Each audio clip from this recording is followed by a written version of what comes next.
administration when they were trying to roll out the vaccine program. And now, I'm generally like pretty pro rolling out vaccines. I think on balance, the vaccines are more positive than negative.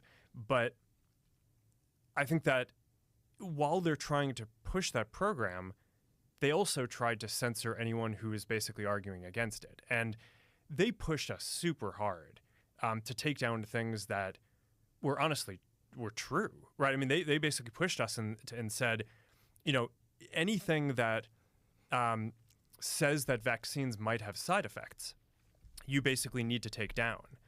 And I was just like, well, we're not going to do that. Like, we're clearly not going to do that. I mean, that is kind of inarguably true. Who is they? Who's telling you to take down things that it was that talk about vaccine side effects? It was people in the Biden administration. I think it was I wasn't involved in those conversations directly, but I think it was. How difficult is that to not be involved in those conversations directly? Fitness isn't just.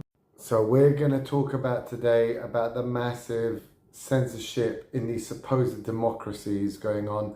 We're going to start with Brazil. Brazil, the biggest con ever.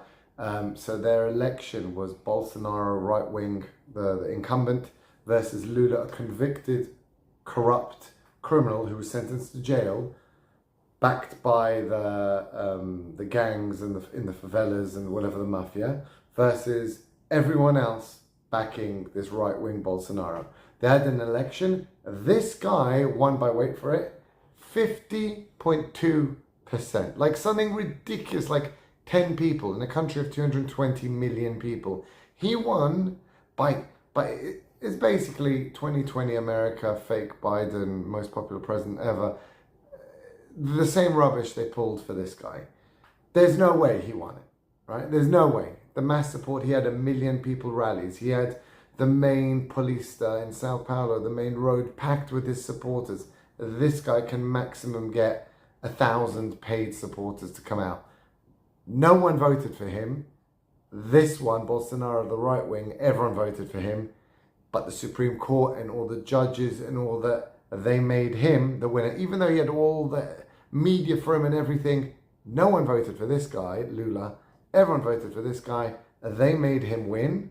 And then they said, you, Bolsonaro, are banned from ever standing again, which is really what they want to do to Trump as well, right? That you're banned from standing again because we'll have to rig it again. It's just too much headache.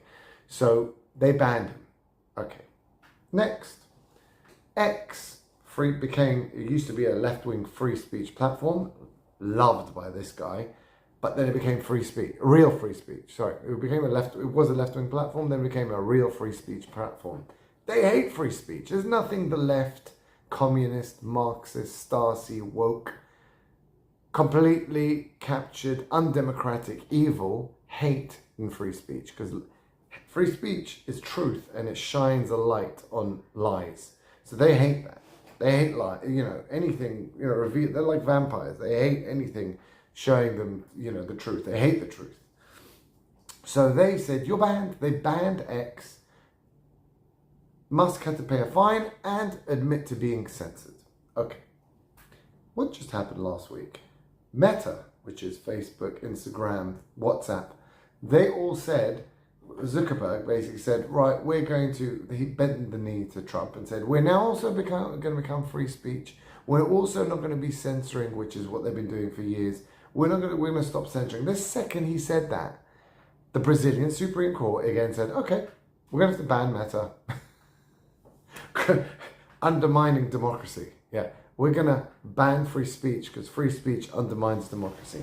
That's how they work. It's complete gaslighting and the people swallow it.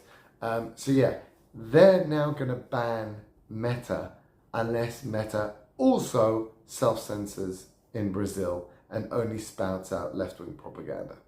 That's the state of Brazil, supposedly the biggest democracy in South America. In reality, corrupt, tyrannical, left-wing, Marxist hellhole. That's what you get now. This is what's happening. The left is now going to it has to censor. In Trudeau's interview yesterday with Jen Psaki, he basically said, what is the issue? social media and non-controlled media. Have a look. Your decision to resign more broadly, and you've obviously talked publicly about this, but there are trends around the world that we've seen here in the United States. We've seen them across Europe. Obviously, you've been impacted by them, where incumbents, it's an anti-incumbency movement around the world. Yeah. You also said when you resigned that you wanted to give your party a chance to win. So I think from your perspective, I'm wondering, is it more of a global trend issue in terms of where your approval ratings are now, which is the lowest they've been in your nearly 10 years?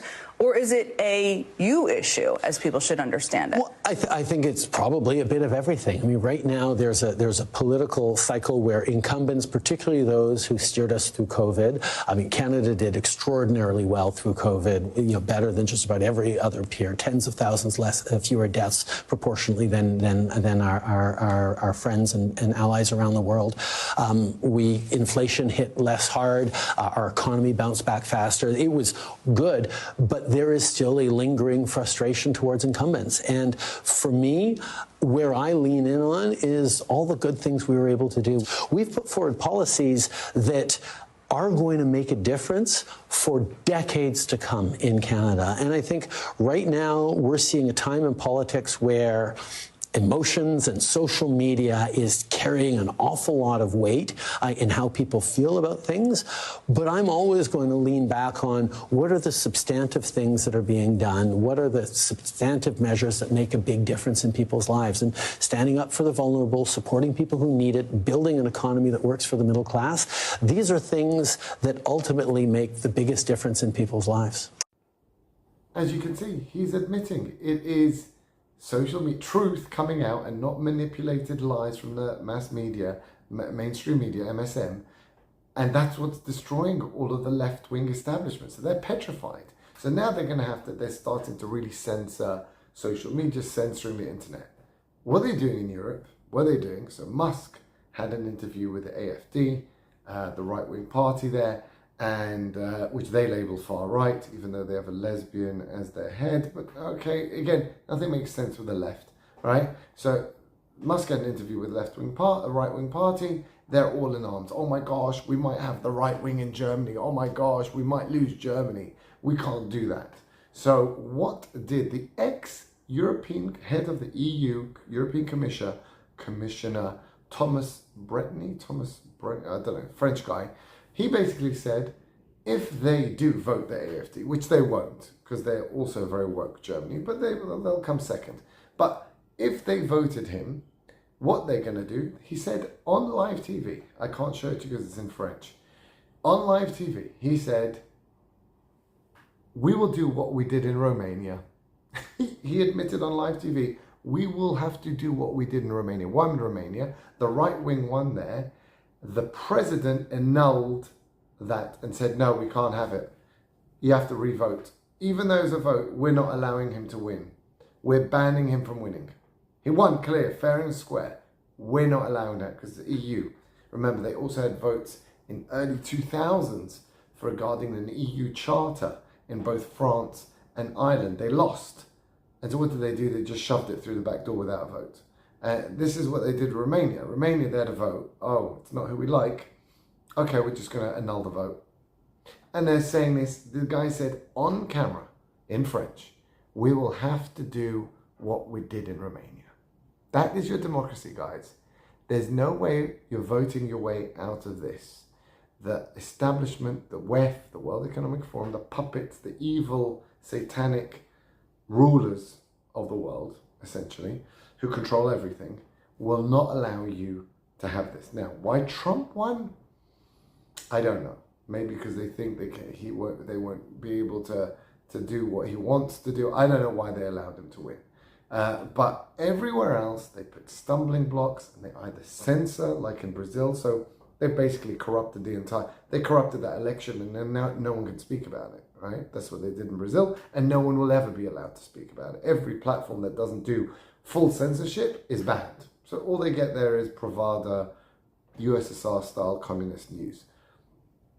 And in Germany now, they're just going to, if they win the AfD, which they don't, they won't. But if they did, they will overturn it. That is the world we're living in now.